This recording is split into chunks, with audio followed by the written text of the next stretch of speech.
Hi guys, it's Laura. Welcome back. I have a bird with me today, so just enjoy the beautiful sounds of the bird. I want to take you into a sketchbook today, a fashion sketchbook from my student days at school.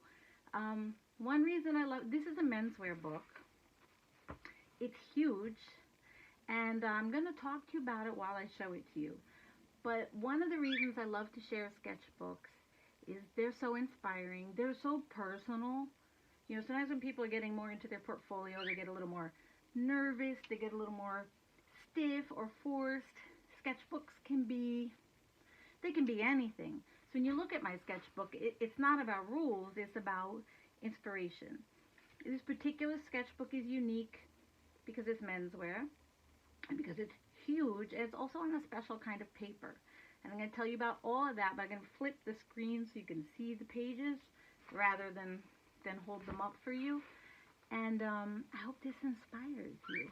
I'm also going to announce while I'm here that I'm opening up more mentorship, we call it mentorships, Freedom Fashion mentorships right now at half price. It depends when you're seeing this, but right now we're at fall 2020. And what mentorship means at this time is getting a full year all access pass to all my courses and programs, plus a monthly one-to-one call with me, meaning one-to-one, only you and me. So we can talk about where you're feeling stuck, where you want to go, which courses to advance in, which ones are most relevant for you, where you want to grow, what blocks you're hitting, where you doubt yourself, where you're confident. For some, it's even more about developing their own business. For others, it's about developing their portfolio. They're more advanced. For others, it's about just learning to draw, learning to feel confident, asking those pressing questions that you don't know who to ask. I have clients in all of these areas, so it's really an interactive, like a meeting where you're at and moving forward together over the course of a year, not a month, not a single course, but a whole year, so you feel witnessed, supported, and encouraged. And I'm so excited to offer them. You'll see links around this video. If you don't, hit me up, info@fashionillustrationtribe.com. I'm Laura Volpintesta. Without further ado, let's get into this. Is one of my sketchbooks from Parsons School of Design in like 1992, 93, 94. I graduated in 95. I've been teaching there since 97 in fashion design. And what I often did in the era that you're seeing this book is instead of keeping one sketchbook for years, it was like every time we had a new project almost, I would get a different kind of pad, a different size, different scale, different orientation of sketchbook, because every kind feels different. And I don't know about you, but I thrive on that sense of newness, discovery, curiosity, exploration. And so for me, just like a new piece of fabric may inspire me, a new kind of paper, a new size of drawing also inspires me. And I encourage you to do the same. It's always maybe a little scary when you're doing something new, but that unease and newness usually leads you to discover new parts of yourself. And for me, that's what it's all about, is discovering more and more and more of you and your style and the stories you want to tell and what you're capable of. Okay, so here we go. Hello, loves. So here we go. I'm using, for this particular Croquis book, okay, first of all, Croquis book means fashion sketchbook. Croquis is French word for sketch. And this is Aquabee's fashion pad. Of course, this is back in like 1992 or something. So I want to show you what is still available now is Bee Papers Brown Recycled Rough Sketch is the similar paper. Okay, and the fun thing about that kind of paper is that it already has a tone, so you add lights and shadows, but like your middle tone is kind of already there, like you can see on this classic kind of fashion style sketch. Reminds us of the old newspaper illustrations. I used it for this project because I always wanted to try it. I was curious about it. I was curious about the texture. I was curious, you know, what that would look and feel like. 18 by 24, I want to say, when you use a really large sketchbook, you have a large drawing area at your disposal, right? But here's the thing. The best thing, sorry guys, let me move my camera a little more. The best thing that you can do with a large sketchbook is have smaller sketches, because then you can think out, and I do this in other sketchbooks that you'll see in other videos. So if I have a huge page and smaller sketches, I can be sketching models all up here. I can have fabric swatches, I can have flats, I can have notes. Okay, but what I chose to do in this particular exploration was do huge illustrations, even bigger than my finished illustrations ever usually were. So, hey, there's value in everything. That's what I did in this particular project, and I can see that I used a special kind of a black, maybe charcoal pencil. I also used ebony pencil, which is a soft, thick, what do you call it? Sorry, a soft, thick graphite pencil. I used a brush, a dry brush with a flat tip to create some textures. And I'll show you my fabric swatches as well. Other things that are going on in this page is that I repeated figures. Like I would sketch a figure freehand and then I would sketch the same figure again, because it's easier for me to sketch the same figure twice than to do a whole different pose every time.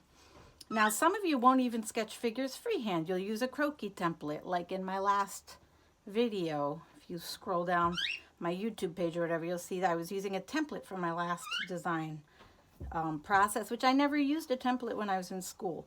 We were so focused on model drawing, which I love, you know, and some of you are in my Model Magic class, which is all about that.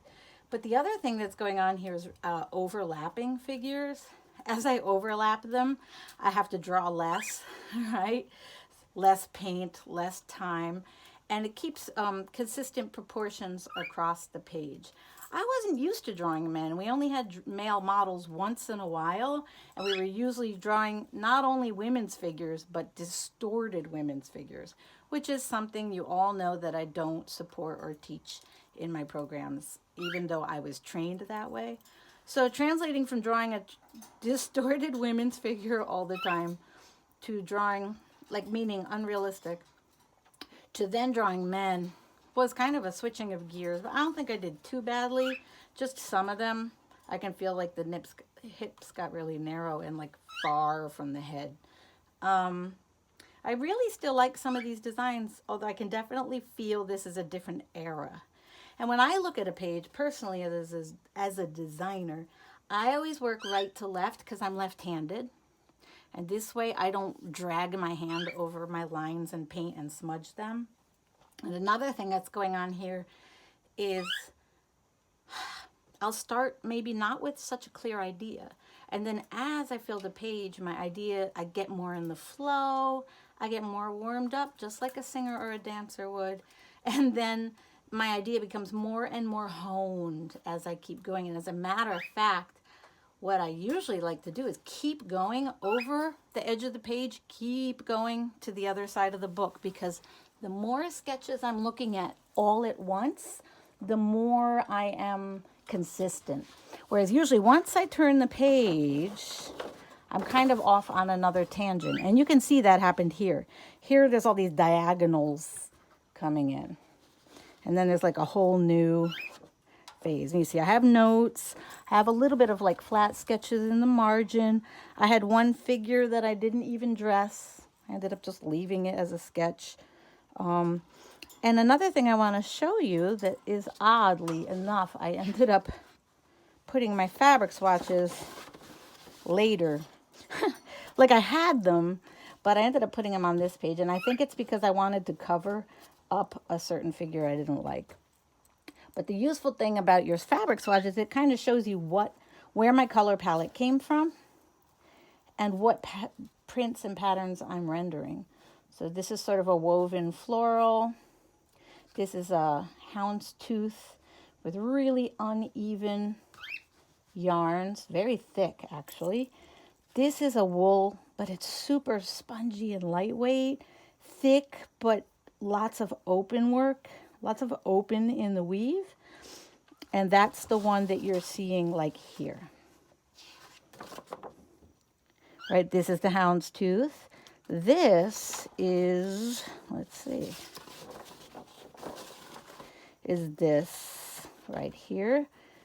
Oh, it's actually like an no, it's not ultra suede. It's more like a velour. So it has like a very matte velvety finish. And then here, more looks. And again, I did end up working at Banana Republic freelancing for a while. I did a few menswear stints, but usually I was in women's wear. But this is what a huge sketchbook could work like. And again, like I said, it's something you don't often think about, but the larger you work, the longer it takes. Because it takes more paint, takes more water if you're working wet. The lines, everything has to be longer, right? But at the same time, sometimes working larger, you tend to work with more long sweeping movements of the arm, and you might find a freedom in having all that space that sets you free. So I do recommend trying it. I do want to point out I used some China marker or white colored pencil for highlights. And I can also see where I shaded using the side of a soft ebony pencil. This looks so realistic to me. I was probably sketching these figures inspired by magazine photos, at least for the pose, you know, and then I usually draw the body. Oh, there's another way. Yeah. Before I draw, you could tell here, because I have one body that's nude. I usually kind of try to figure out what the body's doing before I add clothes to it. I can totally think of what designer this feels inspired by, but I can't remember his name. Claude Montana. That's who. You probably don't even know who that is.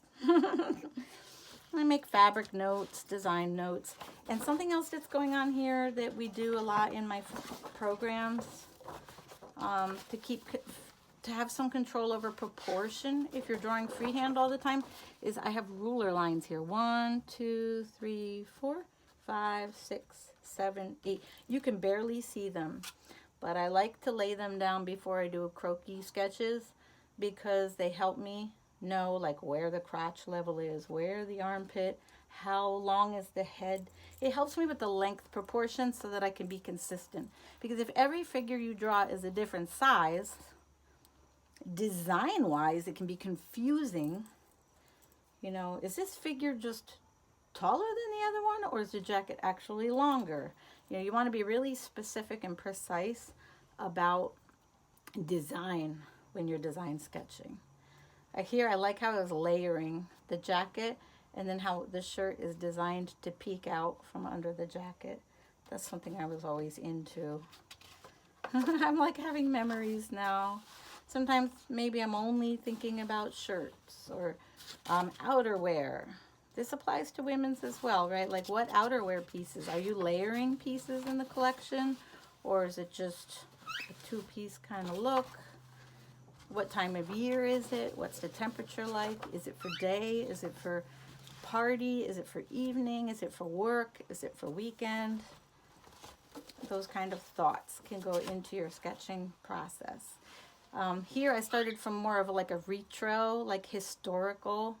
I was probably looking at old photographs from like my grandfather's era and then trying to reinterpret them for modern day. But then when you got here, I was very much 1990 whatever. So allow yourself to explore because there are all these facets to you. And every time you design a collection, you are kind of, well, you're always telling a new story, and you're also covering new territory within yourself, discovering yourself. These books are priceless to me, precious to me. I have it all like in a foldy kind of format so that, I mean, it is a huge book. This is 18 by 24. I don't always like recommend that, but it's something to play with. I hope you enjoyed looking at this, and let me see you on the other side. Thanks, guys. I hope you got value from this video. If you did, give me a thumbs up, share it, leave a comment, and let me know how it inspired you or is encouraging you to try something new, because that's what it's all about. And in mentorship, we get to work one-on-one. Now is the enrollment time. Sorry about the bird, but actually, I think it's great to always keep nature in our environment. Let me know if you want to talk more about working one-to-one. Also, my courses and programs are all available on fashionillustrationtribe.com, and those links will be placed around this video. If you don't see what you need, just get me at info@fashionillustrationtribe.com, and happy creating!